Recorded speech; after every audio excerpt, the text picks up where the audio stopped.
Tout humain sur la terre, y compris ceux qui ne croient pas en Dieu, a des songes ou visions.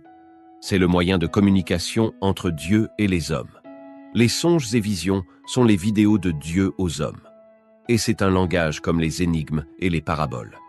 Et c'est au temps de l'Afrique que Dieu parle des songes et visions parce que l'Afrique est la terre des paraboles.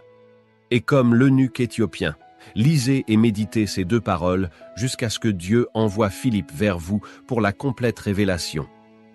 Et comme le Dieu suprême, c'est aussi par des songes et des visions que tous les dieux égyptiens, grecs, babyloniens, arabes, hindous, sumériens et africains parlaient à leur peuple.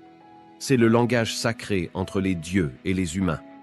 Et ces millions de dieux sont dans tous les temples, synagogues, églises et mosquées que nous voyons autour de nous aujourd'hui. Chaque temple, église, synagogue ou mosquée sur la terre est forcément un autel des dieux Baal, Rimon, Dagon ou autres, peu importe les noms que vous leur donnez, que ce soit Brahma, Vishnu, Shiva, Bouddha, Adonai, Jésus-Christ, Allah ou autres. Et ce sont ces dieux qui donnent les rêves aux membres de ces temples, synagogues, églises et mosquées. Sachez que des milliards de démons agissent dans la science, dans la magie, dans le domaine de l'argent, dans le domaine intellectuel, dans la politique, dans la musique, dans le sport, dans les croyances et religions, dans les divinations et dans tous les domaines de la vie. Satan est le chef de tous ces domaines. Et donc, que tu consultes Dieu ou que tu consultes Satan en rapport avec ces domaines, c'est Satan qui te répondra.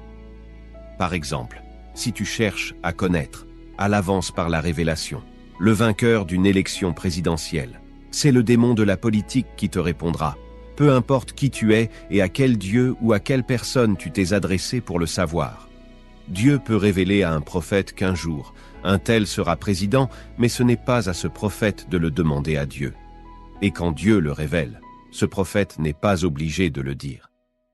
Vous tous qui croyez en moi, tenez-vous loin des pronostics politiques.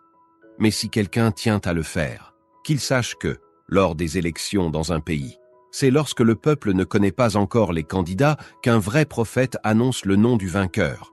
Mais quand les noms des candidats sont connus, un prophète n'a plus rien à dire. Il doit se taire. Application Matthieu 25:6 pour Android et iPhone.